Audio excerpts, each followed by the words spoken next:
কাব্য, হ্যাঁ বল। পাতারা ঝরে গেলে গাছ কি মরে যায়? না, কেন? বলছি, তার আগে বল, ফুলেরা ঝরে গেলে গাছ কি ফুল ফোটানো বন্ধ করে দেয়? কোনো কিছু ঝরে গেলে, চলে গেলেও কোনো কিছুই থেমে থাকে না।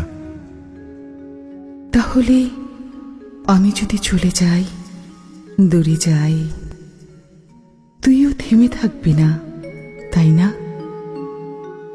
এগিয়ে যাওয়া মানে ভুলে যাওয়া নয়।